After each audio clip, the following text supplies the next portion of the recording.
All right. What's up, everybody? Hey, I got a good guest on today. Well, as always, but I am gonna shoot the shit with you guys with our buddy Victor. So we're gonna shoot the shit today about sales specifically. Our audience in particular, just so you know, they love sales, anything entrepreneurship, biz ops, things like that. So we can geek out to all sorts of things here. Awesome. But guys, I want you to meet Victor Marshall. So he works with the Undeniable Closer, and we're gonna go deep in today about the sales process and maybe even like the psychology behind sales, because I feel like that's something that's not really talked too much upon. But anyway, before we get into that, Victor, welcome to the show, brother. Introduce yourself. Hey, what's up? Thanks for having me. I'm Victor Marshall. Like you said, I work for Undeniable Closer. You can find me online at the Ninja Closer. That's kind of my brand I've been running for the last couple of years. I also have a podcast, the Sales at Home podcast. And so I just figured, hey, why not just jump on here and meet some of you and your people and just kind of, just vibe out a little bit. The Ninja Closer, I like that. The Ninja. So right on, man. Let's dive into it then. Sales. How'd you get into sales? So I've been in and around sales in and of itself for my whole professional career. I've been doing, whether it's retail or, you know, anything like that, your average everyday sales that you would get into. I've been doing that. But the online space, I started working with a friend of mine from college, and we got to have a company named I'm a Ninja. And we do t-shirts and books and like children's things. And it's a character designed to teach kids that they can do whatever they want, basically. So we've been doing that for a while, in-person sales with that, um, and just kind of some online stuff. So got into that for a little bit, was doing that, got into building business and structure and things around that. And then, once I had my first child, I was like, you know what? Let me just figure out how I can make money online, how I can do this from home, spend more time with my kids, my family, and just be more present. Right. So started looked into, how to make money online, the classic way everybody does, and started looking into FBA and Shopify and all these other things. And it just really didn't resonate with me. And I ran into some sales trainers, sales programs, started networking with some people, and ended up taking Sales Mentors inbound closer program. Got through the first couple of weeks of that and was like, wow, this is a lot simpler than they're making it out to be. All I have to do is really network and use the skills that I already have. And I landed my first job in a couple of weeks. And from there, it's just been going and going and going, networked, met the right people, and now I'm at Undeniable Closer. What was the hardest part for you about remote closing? Like kind of getting into maybe not into the space, but like I guess selling at first, like remote closing. Did you have any particular challenges? Yeah, I think selection of offer was a big challenge for me at first. Um, because of my background and having built things from the ground up, I like to say I'm a grower, not a shower. I'm the type of person who I can get in and see a problem, and I'm like, all right, let me grow this, let me build this up, let Yeah. me, take this from A to B. And because of that mentality, I've often found myself in an offer that needed growth, and it just wasn't right for me because I wasn't meant to grow it, because it's not my business. It's not my I don't have the ownership of it. And because of that, the way I would want to take something, it may not be what the owner wanted. So I found myself in the wrong offer here and there. Just trying to figure out how to extend myself the right way to be that linchpin in the business, if you would, and help that business grow. And so it took me a couple missed offers here and there, but I finally found some good ones. And yeah. I remember when I was first getting into the remote closing space, when I didn't have any credibility, I was trying to find a good gig, interviewed everywhere. It's hard at first, man, trying to get a good job, right? And I was like, God damn it. I was like, I got all these interviews. I interviewed with Traffic and Funnels. Hated that interview. Awful. So glad I didn't get the gig. I'm sure you probably heard a couple things about the culture over there. Oh yeah, I've worked and trained a lot of people that have gone through there. Yeah, not to talk shit or throw shade at another company, but The culture just did not. No, it was a hard no. A couple other places that I really wanted to, I didn't get into it. I was like, God damn, why is it so hard for me to get a job? And man, and this is the beginning when I didn't have any credentials, remote closing, and I was even making like fake sheets with like fake call trackers, like just trying to like make up my own close variation. I had it all planned out and it didn't work. And I was just struggling for a while, man. And I ended up going into Sales Snipers boot camp. I'm sure if you know Sales Sniper. I went Yeah, to yeah. their boot camp when they first were testing it out as like a test trial, and it was great. It was super cheap at the time. I think it paid like $150, something stupid low. We got a tremendous amount of training by somebody called Sean Ray. I'm not sure if you know Yeah, who that I know is. Sean. Sean Ray. Fast forward, basically, I don't know how long, but um, now I'm kind of under his wing. I do a lot of one-on-ones with him for the past 3 months. Sean Ray, phenomenal closer. I think he's arguably probably definitely top 10 in the world. I would say he's arguably probably top five best salesman in the world. Mm, You ever meet somebody who's like, holy crap, how are you that intelligent? yeah. Every single call I have one on one, every single time I leave, it's like the same thing.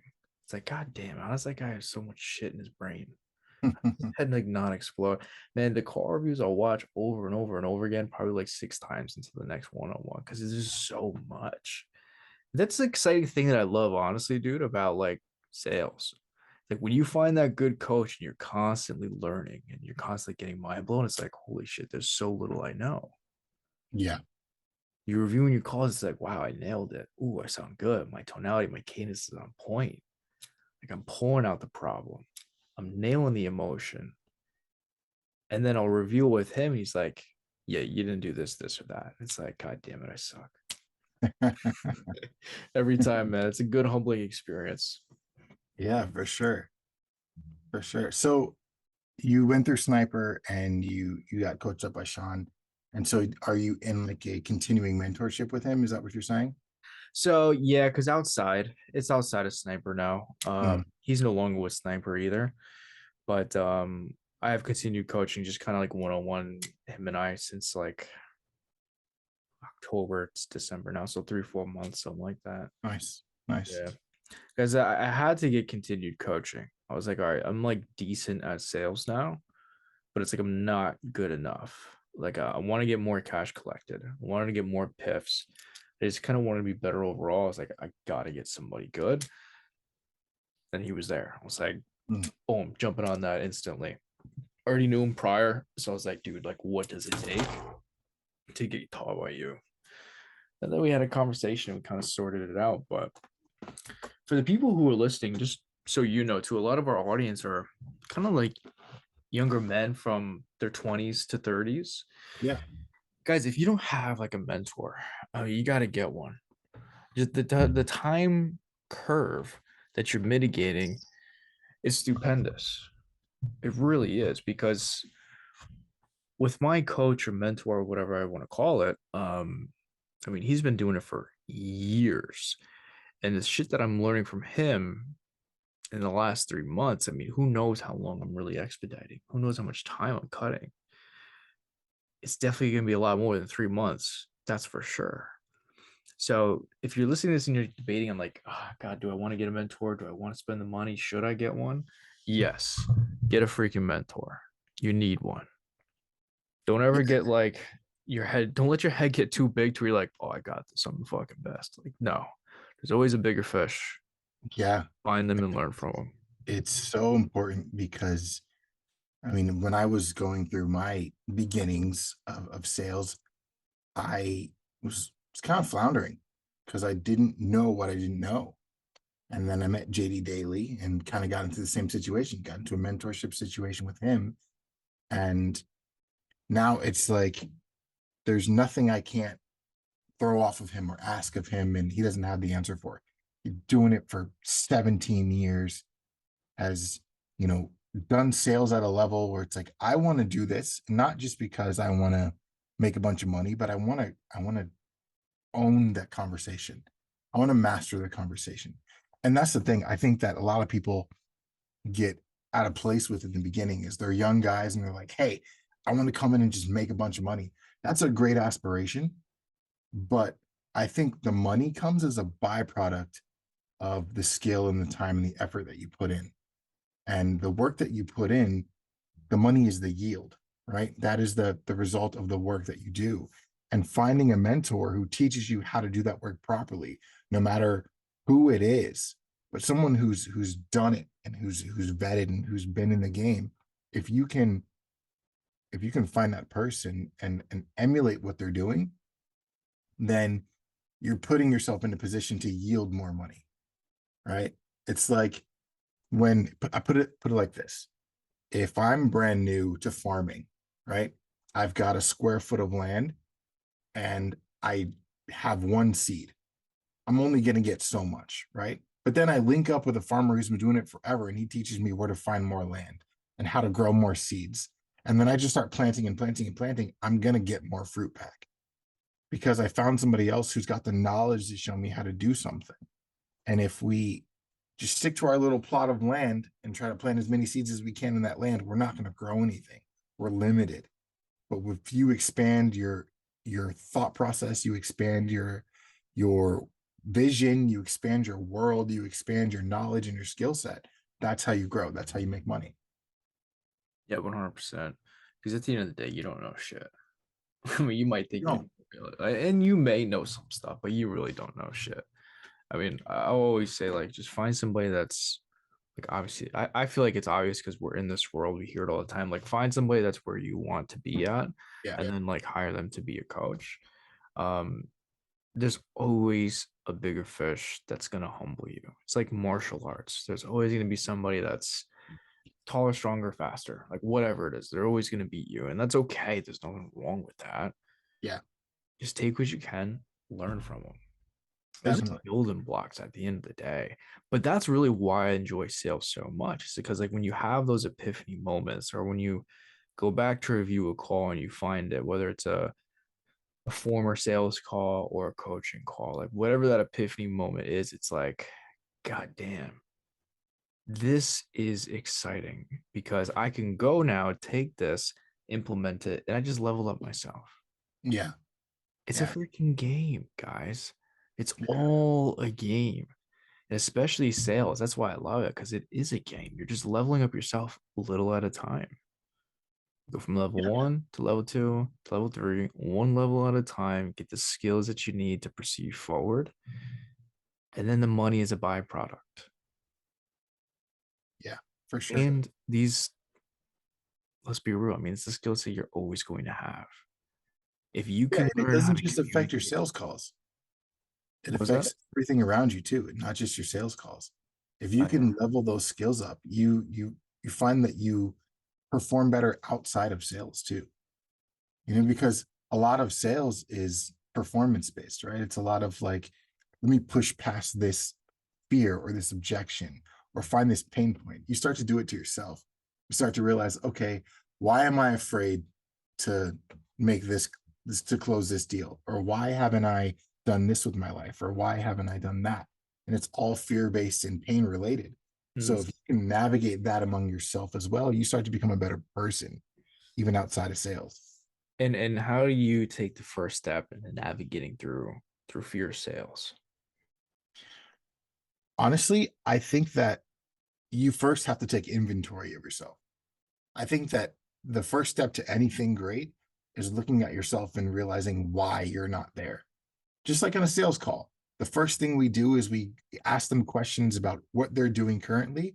And then we go into why haven't you done this before? Why haven't you succeeded before? And you have to ask yourself the same question. What am I doing right now that's keeping me from being where I want to be? Why haven't I succeeded? And then once you have that answer, then you put the steps in place to make sure that you get there. It's like that the internal affairs. You gotta look at words before you start changing shit outside, Yeah. like the external factors. because when you mentioned like a lot of closers have fear or navigating through fear like that specifically, confidence is usually an important part that people that are fearful don't have, because when you have confidence, you have comfort because you know how to navigate through that thing. You know how to get from A to B, and that's where the Mhm. comfort comes into play. So it's kind of like coaching in a way, like fitness coaching. If you want to lose 50 pounds, you're going to be scared because maybe you tried things before and it's never quite worked out for you, but you also don't know how to actually get from A to B. But once you have that confidence and you can see how to get from A to B, then you're going to be more comfortable because you know where you're going and how to get there. You know how to bridge that gap. It's essentially the same thing if it's objection handling or if you're not good at finding out the problem or whatever it is. Once you have that clarity, you get confidence. Once you have confidence, you get comfortable with yourself and your process, which gives you the ability to listen more closely because you're not focused on the process, the Yeah. questions that you're going to ask. You get more time, you get more acuity listening to what the prospect's actually saying. So that's something that I see a lot of beginning closers struggle with, is they're too focused on the process and that deters their attention away from listening to the truth behind the prospect's words because they're just Mhm. too damn focused on the process. And it's got to be that fine balance of conversation versus process. Got to have that balance because you can be too process driven where you just sound like a checklist, right? Like a doctor. Okay, you're doing this, this, and that. You sound like you're reading off a script. They don't like it. Walls go immediately up. Then if you're too conversational, you're not going in the right direction.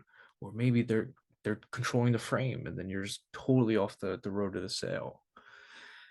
It's that fine balance in the middle. And that's what I mean. But like when you have that confidence in yourself and in your process, you're gonna be more comfortable, which gives you more advantages, tactical advantages in your sales process so you can perform better and extract more information that you need in that sales call from the prospect. Yeah, I like to think that confidence is just knowledge over fear. It's we can all have fear about something in the beginning, but how do we get over that? We just get knowledge about it. We learn more about it. When we're kids, we're scared of the dark, right? And then we realize there's nothing coming at me in the dark. I'm in my bed, I'm safe, my house is locked, everything's fine. And then you're comfortable and you're confident that you're okay. It's just knowledge over fear. It's just understanding this is what I'm afraid of, but now I understand it, so I'm not afraid of it anymore. And that's what makes you confident. It's like if a guy's like, "Oh yeah, I'm really scared to talk to girls." And then you just do it and learn that it's not that big of a deal. It's just a conversation between people. They're no better than you. You're no better than them. You're just talking. Then you start to get that confidence. And then you start to be like, oh, yeah, I can do this. This is nothing whatsoever. And that's why educating yourself and getting in and having the repetition really helps to build that confidence. Because the more you get in, the more you do it, the more knowledge you have over that thing that you fear. And then you're confident. 100%. I love a good dating analogy when it comes to explaining sales. They go hand in hand. We do it all the time on the show here. Yeah, for sure. 100%. I was recently, let's say in the past 6 months, I've been more in the recruiting side, but before that I was coaching, and it was all like we use. I mean, because it goes hand in hand. It's so relevant. And I think a lot of people can relate to it because, I mean, let's face it, there's a lot of people who don't know how to talk to people in everyday life. So if you can relate dating and conversation to what we do now, it just clicks. It makes a lot of sense. So let's talk about relating to people, man. How do you, and let's say you hop on a sales call, it's the first 1 to 5 minutes. Walk us through just kind of your style. How do you be relatable, build rapport, and just not build like sales resistance? Yeah. So I'm not the a big rapport person. Um, I feel like if your sales process is legit enough, You know why they're there, they know why you're there. I don't need to go through the same question of, hey, where are you calling from? It's kind of, I tend to pull things out of my sales process and my sales call that are there just to be there. I like to exercise economy of words. I ask questions for their value and not just to ask them. So I tend not to build a lot of rapport. I will say, hey, how are you today? Okay, cool. Let's just jump right on in. And I will kind of dive right in and really just go deep into, tell me a little bit about why you're here, what's going on, um, why are you thinking the way you're thinking. And sometimes, to be honest with you, sometimes I will flat out try new things on the call and just be like, hey, this isn't a regular sales call where I'm going to dive into all your pain points and pull out your fears and all your drama and then sell you something out of guilt or fear or anything like that. You know why you're here. You're here to change your life. If you're still here to change your life at the end of me explaining how we're going to help you, then cool. If not, then we can keep it moving. And that's worked for me sometimes too. I think just reading that person and understanding the conversation. I think, like you said earlier, a lot of salespeople like to be process driven and like to be focused on, let me get this down, let me get this through this process, let me, talk my way through my script. But really, if you're a good conversationalist, then you can be point driven and you can go off of your framework or your script, if you will, but you can also drive a conversation to get all the answers that you need. And that person can be relaxed and feel comfortable and feel good knowing that, hey, I just had a great conversation with this person and now I'm in their program. So I tend to lean toward that end of, let me not necessarily use a script or a framework or anything along those